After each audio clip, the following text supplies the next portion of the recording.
these individuals use violence, fear, and criminal behavior for their own personal gain, for their greed, and for their own power. Across the American prison system, a handful of men carry reputations that echo far beyond the cell blocks that hold them. They come from biker clubs built on loyalty, hierarchy, and violence. Now stripped of their cuts and confined behind steel doors, these outlaws remain symbols of fear, their past still casting long shadows over the streets they once controlled. And behind every one of them is a story soaked in power, brutality, and the price of allegiance. In today's video, we'll take a look at some of the most feared outlaws in U.S. prisons. A Hells Angel gang member is back in U.S. custody for the gruesome murder of a local woman. Christopher Keith Abblelet. Christopher Keith Abblelet never fit the typical outline of a Mongol's enforcer. He wasn't raised inside a biker dynasty, didn't broadcast violence, and didn't carry the kind of reputation that precedes the men who dominate outlaw hierarchies. But what he did have was a temperament that didn't bend, something that would eventually collide with one of the most powerful Hells Angels leaders on the West Coast. The night of September 2nd, 2008, San Francisco's Mission District was crowded, alive and loud. Mark Guardado, president of the Hells Angels San Francisco chapter, was used to owning rooms like that. But Abblelet walked into the same space without hesitation. The two men locked into a confrontation that grew sharper by the minute, a clash of pride and threat between individuals who represented rival worlds. What unfolded was explosive and fast. Witnesses saw Guardado strike first. Abblelet responded with practiced, controlled violence. He kept a knife in hand, moved with precision, and by the time the struggle broke apart, Guardado had been stabbed multiple times. Abblelet slipped out of the scene before police arrived, disappearing into a shadowed route that stretched far beyond city limits. His escape wasn't dramatic, it was methodical. For weeks he remained off the grid, avoiding both law enforcement and the inevitable Hells Angels retaliation. When he finally resurfaced months later and surrendered, the federal government built a case that framed him as a deliberate killer.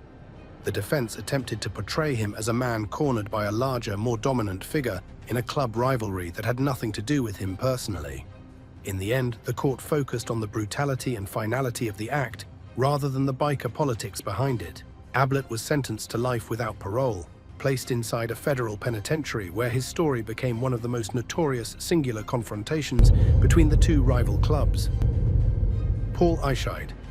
Paul Eishide's descent into one of the most disturbing crimes linked to the Hells Angels began during a night fueled by alcohol, volatility, and the unchecked aggression that sometimes erupts when the wrong group gathers under the wrong circumstances.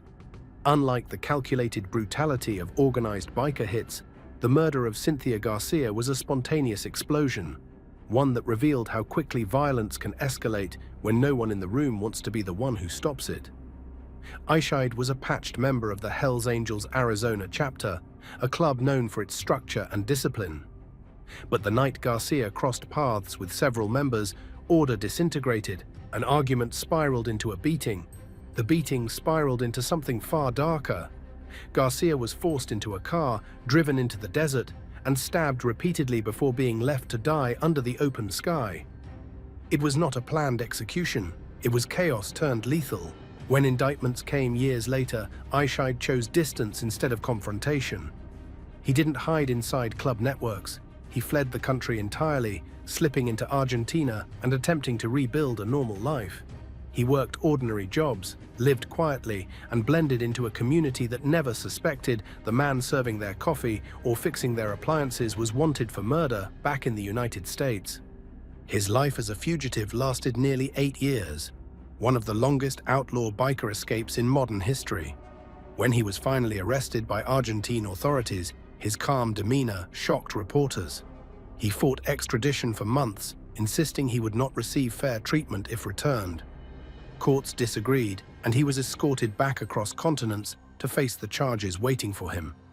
In the United States, prosecutors centered the case on his participation in the kidnapping that led to Garcia's death. Even though multiple attackers were involved, Eishide's role was undeniable. He was convicted and sentenced to life in prison, where he remains today. Raymond Folks. For decades, Raymond "Ray" Folks was one of the most recognizable faces of the Sonoma County Hells Angels. Long before the latest federal racketeering case, he'd already done time. In 2012, he was sentenced to 70 months in federal prison for a multi-million-dollar mortgage fraud scheme, accused of using falsified loan applications to obtain properties tied to a marijuana grow operation. Federal interest in Folks never really went away. In 2017, he was indicted again as part of a sweeping RICO case targeting the Sonoma County Charter of the Hells Angels. Prosecutors alleged that the club functioned as a criminal enterprise involved in home invasion robberies, extortion, assaults, maiming, illegal weapons and drugs, and witness intimidation. Folks was cast not as a fringe member, but as a former charter president whose earlier bank fraud had already been written into the story of the gang's criminal operations. At trial in 2023, a federal jury convicted him of racketeering conspiracy, murder conspiracy, and related offenses for his role in the enterprise, along with separate counts of assault with a dangerous weapon in aid of racketeering and witness tampering. Evidence described a violent internal culture, beatings, threats, and the use of fear to maintain control, as well as Folks' own role in enforcing that order. By the time the court denied his motions for acquittal in early 2024, Folks was no longer just a biker with a fraud case in his past. He was a twice-convicted federal defendant, now tied by a jury to a long-running racketeering conspiracy under the Hells Angels banner. That sequence, mortgage fraud, racketeering indictment, and a 2023 conviction that keeps him in federal custody, is how he ended up back in a prison system that already knew his name. James Wesley Frraasier. James Wesley Frraasier, known by club monikers like Slow Mo and Special, helped build the Clarksville, Tennessee chapter of the Mongols into what federal prosecutors later described as a violent criminal organization. According to a federal indictment, the chapter formed around 2015 and quickly became tied to drug trafficking, robberies, arson, kidnappings, and murder, all under the Mongols' patch. The case that eventually buried Frraasier began with a string of brutal incidents: a 2015 kidnapping and murder at a cemetery in Bumpus Mills, Tennessee, the arson of a rival club's Sin City clubhouse, armed robberies, and a pattern of meth distribution in and around Clarksville. Prosecutors said Frraasier and other chapter members used the Mongol structure, dues, meetings, and hierarchy to coordinate violence and protect their drug business. The violence escalated in November 2017, when the gang turned on one of their own.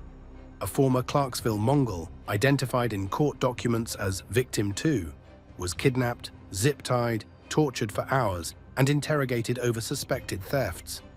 He suffered multiple fractured vertebrae, broken ribs, head injuries, and a shattered eye socket before being murdered with a 10-inch tent stake driven through his head and buried in a secluded field. Another victim, a woman, was previously kidnapped and murdered when members believed she had information about stolen drugs, money, and guns. After a 3.5-month federal trial, a jury convicted Frraasier of racketeering conspiracy, drug conspiracy, money laundering conspiracy, and multiple violent offenses tied to those killings and other attacks. In April 2024, he was sentenced to life plus 30 years in federal prison, effectively ensuring he will never leave custody. For investigators, his story is the arc of a local chapter president whose attempt to turn a motorcycle club into a fear machine ended with a stacked federal sentence and a permanent place in the prison system. Conan Richter wasn't just another pagan. He was the national president of the Pagans Motorcycle Club, one of the big one-percenter outfits on the East Coast. By the time federal agents picked him up in 2021, he was already a convicted felon, a man whose criminal history and leadership role made any firearm near him a serious federal issue. In February 2021, Richter attended a pagans gathering in Pennsylvania and then traveled back through New Jersey. On that trip, law enforcement, working off prior intelligence, pulled over the vehicle he was riding in. Under the front passenger seat where Richter had been sitting, officers found a loaded .45 caliber Ruger pistol. As a felon, he was legally barred from possessing any gun or ammunition. That single discovery became the core of a felon in possession case. In July 2021, Richter pleaded guilty in federal court in New Jersey to one count of possession of a firearm by a convicted felon. Prosecutors stressed that this wasn't just an ordinary gun case. It was the national president of an outlaw motorcycle gang traveling armed to and from a club event. It was the national president of an outlaw motorcycle gang traveling armed to and from a club event, and they argued that the weapon was part of how he maintained his authority. When sentencing came down, a federal judge gave Richter 33 months in prison, almost 3 years, for that single gun. It wasn't a RICO indictment or a sprawling conspiracy trial, but for the leader of a group already on federal radar, it was enough. The combination of his prior record, his position at the top of the Pagans, and the loaded handgun under his seat is what put him back behind bars on a case that looked simple on paper but carried heavy symbolic weight. Christopher Brian Kosimano. Christopher Brian Dirty Kosimano was a member of the 69ers motorcycle club in Florida, locked in a bitter feud with the rival Outlaws. By 2017, that rivalry had turned into open warfare around Tampa Bay. Prosecutors would later say Kosimano was one of the men who decided to settle scores in traffic, in broad daylight.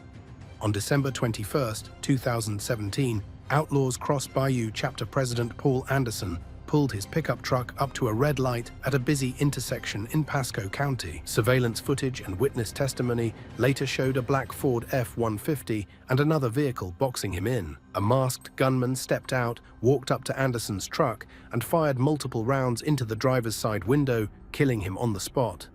Investigators tied the ambush to an escalating pattern of beatings and shootings between the 69ers and the Outlaws. A federal indictment unsealed in 2018 named Kosimano and fellow 69er Michael Pumpkin Mencher in a racketeering case that included the Anderson murder and other violent acts in aid of racketeering.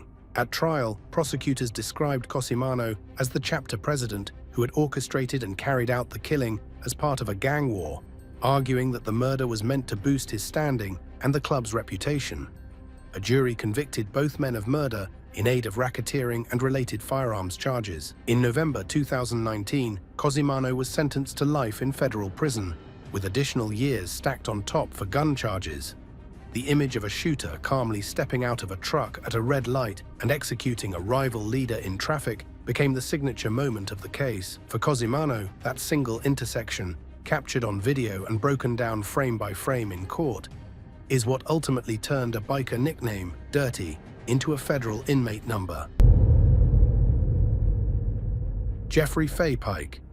Jeffrey Fay Pike spent years at the absolute top of the Bandidos, one of the largest outlaw motorcycle clubs in the world. As national president, he was the man prosecutors said could green-light violence across Texas and beyond.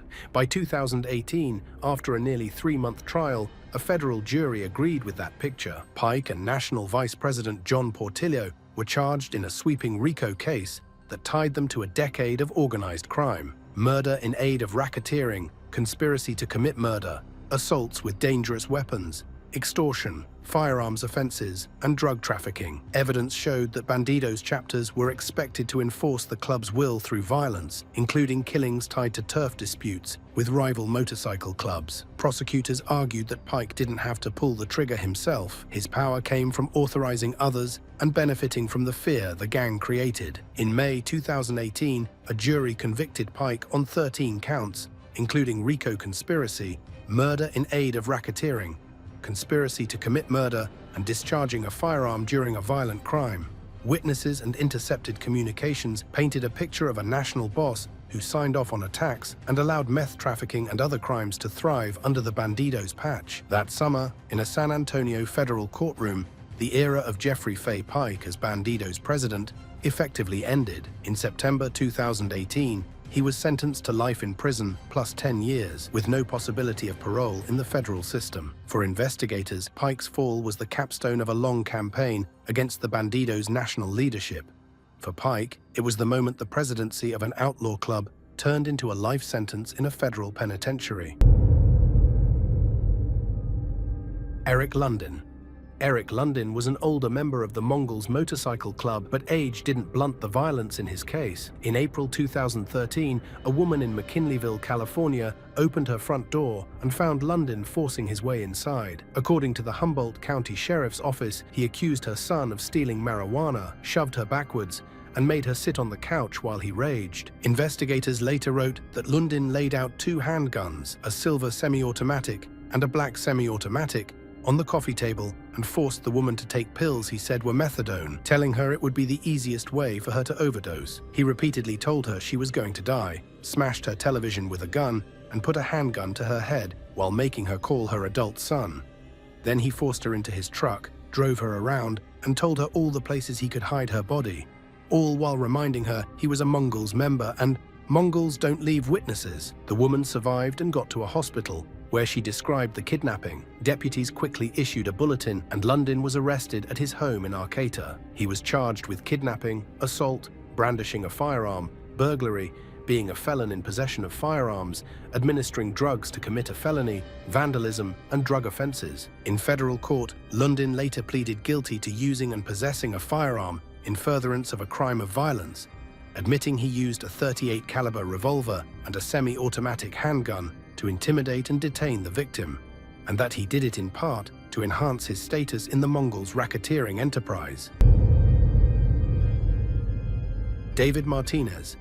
David Martinez lived with his family in a San Gabriel, California home that law enforcement linked to the Mongols Motorcycle Club. In the early hours of October 28, 2014, a multi-agency SWAT team arrived at the house to serve a search warrant targeting the Mongols. Among them was Pomona police officer Sean Diamond, a 45-year-old SWAT officer. As officers forced their way in, Martinez fired a 12-gauge shotgun from inside the home. The blast struck Officer Diamond in the back of the neck as he turned away from the door, severing his spine. Diamond was placed on life support but died the next day. Martinez surrendered to authorities soon after. Prosecutors charged him with capital murder with gang and special circumstance allegations, tying him explicitly to the Mongols. The case dragged on for years. A first trial ended in a mistrial when jurors couldn't agree on most charges. Martinez was eventually acquitted of first and second-degree murder, but prosecutors refused to drop the case. Facing the possibility of a much longer sentence if convicted at a third trial, Martinez took a deal. In November 2022, he pleaded no contest to voluntary manslaughter and assault with a firearm on a police officer. In January 2023, he was sentenced to 10 years in prison. Because he had already spent more than 8 years in custody awaiting trial and retrial, he was potentially eligible for release as early as March that year. The raid, the single shotgun blast, and his eventual plea are the path that took him from a Mongols-linked house in San Gabriel into the California prison system with a manslaughter conviction for killing a SWAT officer.